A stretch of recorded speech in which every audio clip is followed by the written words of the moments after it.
eating disorders are not about thinness. So we often see people with attachment issues, self-esteem, trauma, relational issues, all sorts of things that then point to needing a higher internal sense of control over their life. And this is a way to seek control or seek comfort or seek attachment in something in a different way. And oftentimes this overlaps really heavily with high achieving individuals, perfectionists, who then are more likely to internalize something rather than externalize it to other people.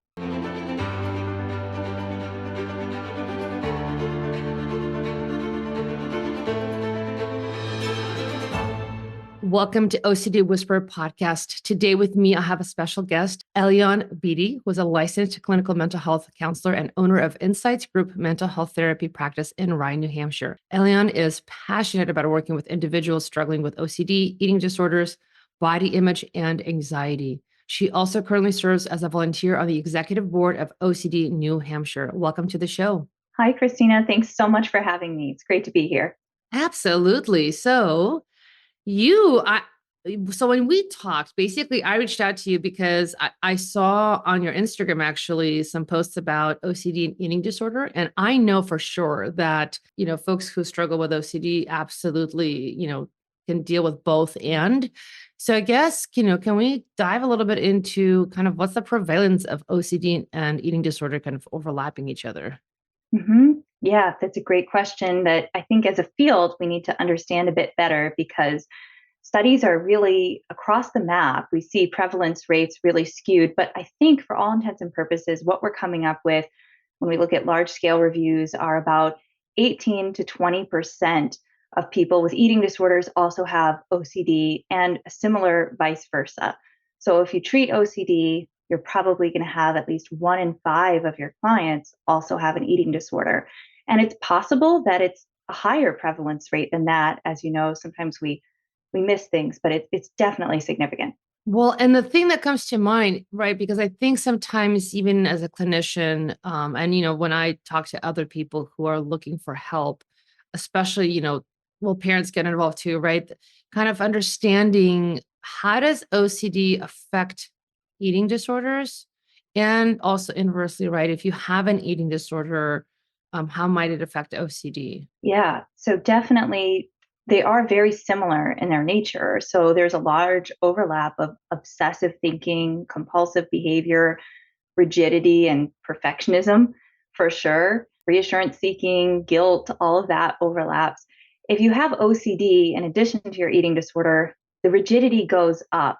The focus on numbers and repetition can go up. So somebody with just an eating disorder without OCD may struggle with compulsive exercise as a part of their eating disorder. Somebody with OCD may be monitoring themselves to the point of the 10th of a mile, right? 5.1 miles, and I have to go exactly that far, or I have to do my exercises in exactly this order to maintain this body shape. Whereas somebody without the OCD component may have still a lot of those compulsive behaviors, but maybe in slightly less rigid or number focused format for sure. And then having an eating disorder when you have OCD also can have an effect too, especially if you're malnourished. And I say malnourished and not underweight because we know that people can be malnourished at any size and eating disorders affect all sizes, but you can have a cognitive impairment from being malnourished. And that can really reinforce rumination and cyclical thinking and really worsen OCD symptoms too. Yeah. So it sounds like there's a lot of kind of complexities and overlap. And, if somebody, because I'm just thinking about from the client perspective, right? If you're the one that this is something that you think you're dealing with, or let's say you're a parent and you're watching your child and you're not sure, what is it, right? Is it the OCD? Is there an eating disorder? Like, what are some things, how could they figure that out? What's something that they might want to ask or look for as a parent, or if you're the one dealing with this, what might you want to be thinking about? Yeah, absolutely. Well, we definitely look at the motivation behind the behavior. So if somebody is malnourished or they're losing weight rapidly, is it because of scrupulosity with OCD, where they feel like they're offending God if they're eating, or other people who aren't as privileged as them don't deserve to eat, and so they don't as much? Or is it really weight and body image focused, why they're trying to restrict their food intake? So that would be one example. So looking at the motivation can be really important because things like contamination can affect food and eating, like I said, scrupulosity, perfectionism. And then there's also a form of an eating disorder that really is both OCD and an eating disorder called orthorexia, which is a really big focus on quote unquote clean eating or the purity of food. And even though it's not in our diagnostic manual, which I think most of us in the field would agree it probably should and will be at some point, that's also something. So I think when we think about eating disorders, we think of them as ego syntonic. So often something that the person with it maybe feels goes a little bit more in line with their view of themselves. So there's societal praise for weight loss or quote unquote clean eating or compulsive exercise. Whereas OCD is very ego dystonic, as we talk about, doesn't feel like it belongs with us. These thoughts don't feel like my own. They don't feel like how I actually view and see the world. Interesting. Okay. Yeah. I mean, I think it sounds like a lot in there. I know one of the things too that I've seen out more is, restrictive eating, or anything in that kind of arena. Can you talk a little bit about that and like what that might look like and kind of why might somebody be doing that? Yeah. And are you speaking to restrictive eating for an eating disorder specifically as opposed to OCD? Yeah, Yeah. yeah. So if we can, because I want to kind of now tease out a little bit more the eating disorder aspect and the different layers of that, but just because I think, we talked kind of how they kind of work together or with or against each other, right? And different things that you might notice or how they could overlap and be similar. But I kind of want to dive a little more of just the eating part, the different ways that that can show up. And yeah, Mhm. spend a little time there. Absolutely. Yes. And of course, we know all sorts of symptoms exist within eating disorders. I think the highest prevalence overlap with OCD are restrictive based eating disorders. So it makes sense to talk a bit about that.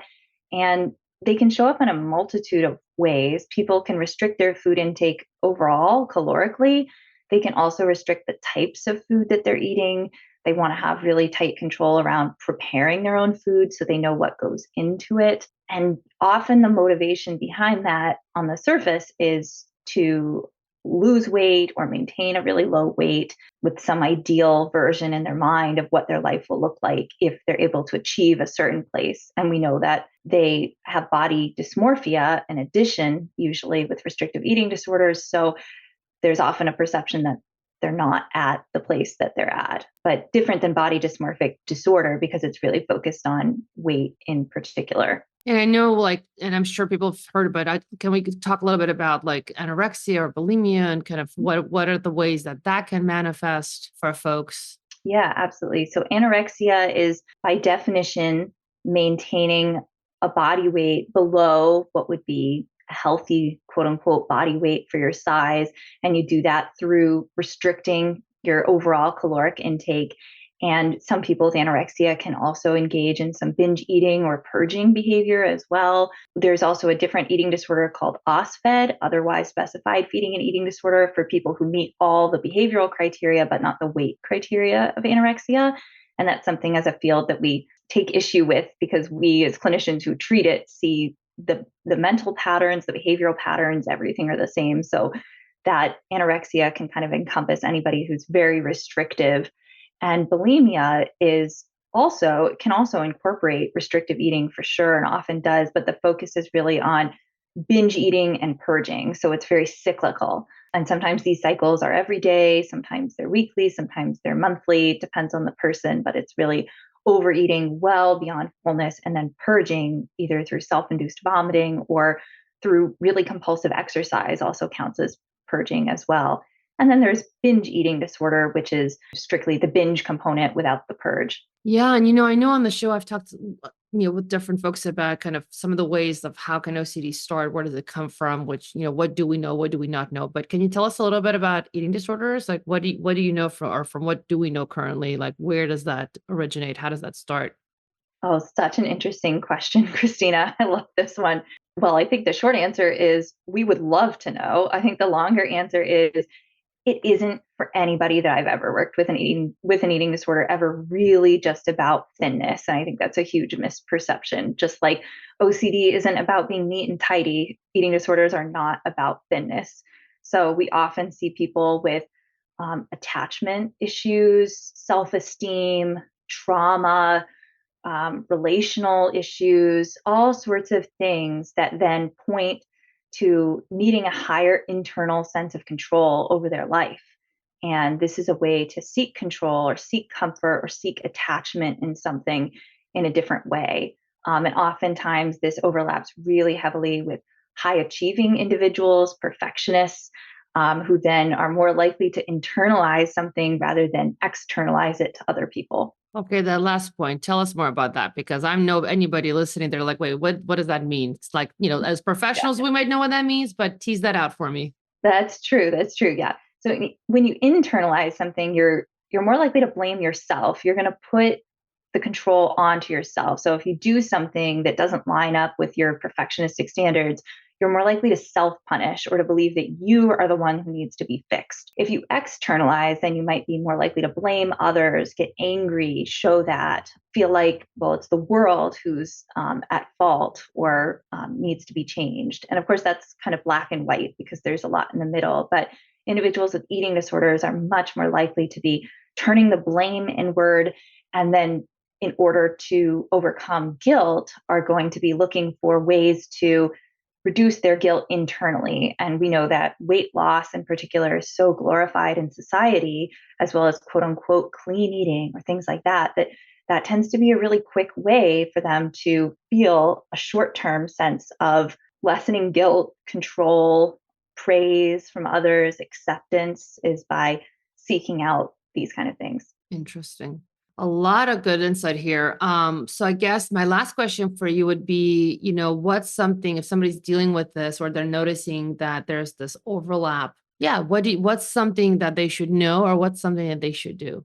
Yeah, great question. And I also love that you always put these types of questions in your podcast, because we know not everybody can afford or even find somebody who treats both, because there aren't as many of us as there probably should be. So I am a fan of self-help. I think it's a great option for people. I personally use a lot of exposure and response prevention, but I also use a lot of ACT, so the acceptance and commitment therapy. And if you're going to do that on your own, what that really looks like is trying to come up with some sort of hierarchy for yourself of what would be the steps to get to where you need to go to become less afraid, just like an OCD kind of hierarchy. And I would pair that with what is most value driven to you. So if you're struggling, let's say, with an eating disorder and OCD, and you're in this position where you're afraid to go eat in public, you're afraid to go to a party, you want to have tight control around food, you can't have your exercise schedule interrupted, you're leading this really rigid life. An exposure hierarchy for you that's value driven might look like showing up to a party and not bringing your own little Tupperware for dinner, trying to eat what's there, going to a restaurant. And even if you're not ordering what would be the ultimate goal of whatever sounds good to you, even if you're eating something that's still a little bit disordered, stepping outside your comfort zone is a really huge step. So I often start with people with avoidance. So what are you avoiding situationally? People, places, foods, things. Start tackling the things you're avoiding and really focus on response prevention, which applies to eating disorders too. So just like with OCD, we say, if you touch the doorknob and then you go immediately wash your hands, you're undoing a little bit of that learning.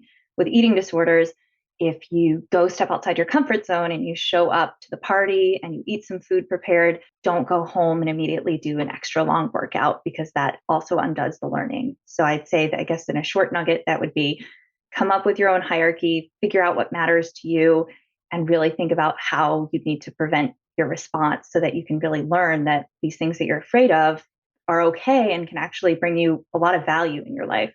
I love that. And I love that you're giving like a nice, easy way where how somebody could kind of globally think through this. I will say I have one more question, and it's just, I can't help it, but like, I could hear people that I talk to, right? I could hear them asking things like, but what if, I did that and I did get, let's say sick, or I did something did actually happen, right? Because I think that's the most common thing you hear.